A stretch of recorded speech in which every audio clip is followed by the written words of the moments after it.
Ambassador صاحب، security council کے 10 غیر مستقل اراکین میں پاکستان کا انتخاب آپ کے خیال میں کیوں کر ایک بڑی سفارتی کامیابی ہے؟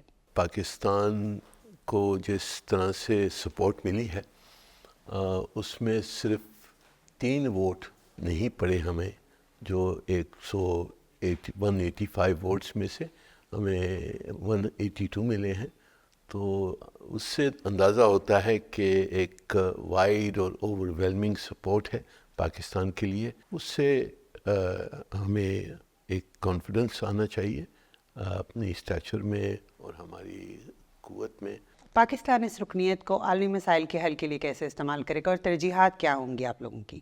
پرنسپلز چارٹر کے جو ہیں وہ خود مختاری، سیلف ڈٹرمنیشن ہے، respect for sovereignty, territorial integrity of states ہے، non interference in internal affairs ہے، اور سب میں اہم جو بات ہم کرتے ہیں وہ ہے کہ naan use of force in international relations. تو یہ ہماری پرنسپلز اور فریم ورک ہماری پالیسی کی ہوں گی اور اس کو ہم اپلائی کریں گے. سیکیورٹی کونسل کے ریفارمز کی بات بڑے عرصے سے چل رہی ہے اور اس سلسلے میں بھارت مسلسل یہ خواہش رکھتا ہے کہ اسے ایک مستقل ممبر بنا دیا جائے.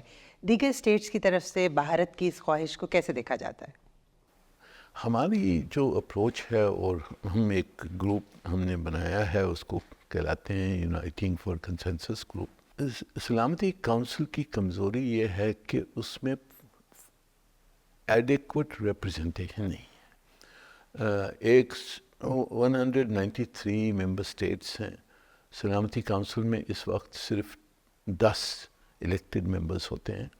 ہماری رائے ہے کہ اس کو ریپرزنٹیو بنانے کے لیے کہ 10 اور 11 اور الیکٹڈ ممبرز آنی چاہیے. اس میں ہمارے خیال میں زیادہ پرماننٹ ممبرز بنانے سے سلامتی کونسل میں پیرالسس بڑھ جائے گی، کیونکہ پرابلم یہی ہے کہ ویٹو استعمال ہوتا ہے، پیرالسس ہو جاتی ہے. تو اگر آپ نے اس میں اضافہ کیا ویٹو میں تو زیادہ پیرالسس ہوگی. بھارتی وزیر اعظم نریندر مودی تیسری ٹرم کے لیے منتخب ہو گئے ہیں. اس بار پاک بھارت تعلقات اور مسئلہ کشمیر کے حوالے سے کیا امید رکھی جا سکتی ہے ان سے؟ میرے خیال میں تو ہمارے پرائم منسٹر اور جو حکومت ہے اس وقت وہ تیار ہے ہندوستان کے ساتھ بات چیت کرنے کے لیے اور مسئلے حل کرنے کے لیے. ہم تو تیار ہیں، اور ہماری خواہش ہے کہ اگر ہندوستان بھی تیار ہے تو ایک نارملائزیشن کی طرف راستہ کھلا ہے.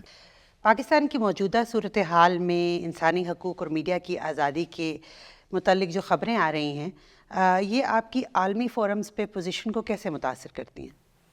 دیکھیں، اقوام متحدہ میں جو ایک اہم پرنسپل ہے وہ ہے non interference in the internal affairs of states. جب تک کہ کوئی مسئلہ انٹرنیشنل پیس اینڈ سیکیورٹی کو افیکٹ نہیں کرتا ہے تو وہ اندرونی مسئلہ ہے. یہاں مجھے کوئی دقت نہیں آئی ہے اس وجہ سے. ٹھیک. سمٹ آف فیوچرز ہونے والا ہے سپٹمبر میں. پاکستان کی طرف سے کون نمائندگی کرے گا اور پوائنٹ آف فوکس یا ایجنڈا کیا ہوگا اس میں؟ جی، یہ سپٹمبر میں ہوگی سمٹ.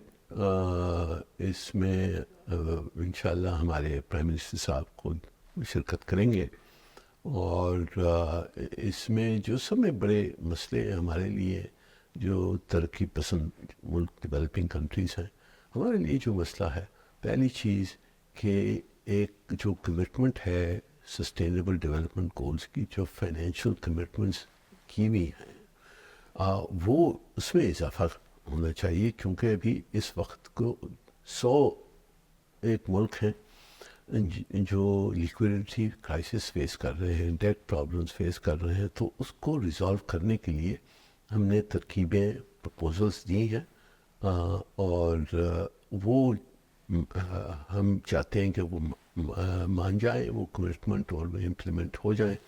دوسرا جو مسئلہ ہے وہ ریلیٹڈ وہ ہے کہ جو انٹرنیشنل فائنینشیل انسٹیٹیوشنس ہیں وہ ہمارے ذہن میں ان ایکول ہیں ڈیولپنگ کنٹریز کے کی طرف.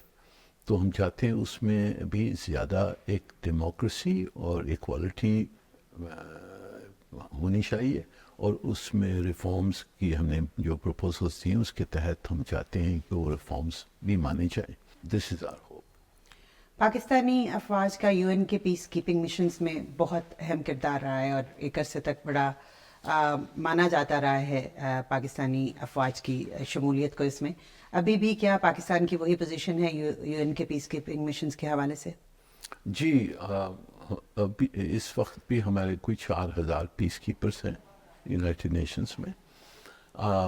یونائٹڈ نیشنز کی جو پیس کیپنگ ہے اس میں نئے چیلنجز آ رہی ہیں, اور ہم چاہتے ہیں کہ وہ جو ایشوز آئی ہیں, جو چیلنجز فیس کر رہے ہیں ہم, ٹیررزم ہو رہا ہے, کرمنل گینگز ہو رہی ہیں, افریقہ میں بہت سارے مسئلے کھڑے ہو گئے ہیں, تو ہم چاہتے ہیں کہ جو یونائٹڈ نیشنز پیس کیپنگ ہے اس کو بھی مضبوط کیا جائے اور اس کو اڈیپٹ کیا جائے ان چیلنجز کو فیس کرنے. اس میں ٹیکنالوجی کا استعمال زیادہ ہو, اس میں بہتر اکوپمنٹ ہو, بیٹر ٹریننگ ہو. اسلاموفوبیا کے عالمی دن کے آغاز میں پاکستان کا اہم کردار رہا ہے. اس سلسلے میں مغربی حکومتوں اور معاشروں کے ساتھ انڈرسٹینڈنگ بڑھانے کے لیے کیا کام ہو رہا ہے؟ ہم چاہتے ہیں کہ پہلی چیز تو دنیا کو معلوم ہونا چاہیے کہ یہ اسلاموفوبیا کا فینومینا کیا ہے, اس کی وجوہات کیا ہیں اور اس کو کس طرح سے ایڈریس کر سکتے ہیں. تو پہلی چیز تو ہم نے انٹرنیشنل جو ڈے ٹو کمبیٹ اسلاموفوبیا اس کی ریکگنیشن کری. یونائٹڈ نیشنز کے تحت, جنرل اسمبلی کے تحت 15 مارچ ہر سال یہ ڈے ٹو کمبیٹ اسلاموفوبیا منایا جائے. اب ہم نے اس سال ایک دوسری ریزولوشن میں the appointment of special envoy, secretary general صاحب کا ایک اسپیشل انوائے کی اپوائنٹمنٹ کی منظوری لی ہے اوشن میں. کوئی اپوائنٹ ہوئے ہیں ابھی تک؟ اس وقت تک نہیں ہوا ہے. ہماری کوشش جاری ہے اور ہم ڈسکشنس میں ہیں کہ جی اس میں کیا ایکشنز لے سکتے ہیں, لیگل ایکشنز لے سکتے ہیں, پولیٹیکل ایکشنز لے سکتے ہیں. تو اور سب میں زیادہ اہم ہوگا اس میں ڈائیلاگ امنگ سویلائزیشنس, کہ آپس میں ہم ایک دوسرے کی سوسائٹیز کو سمجھنے کی کوشش کریں.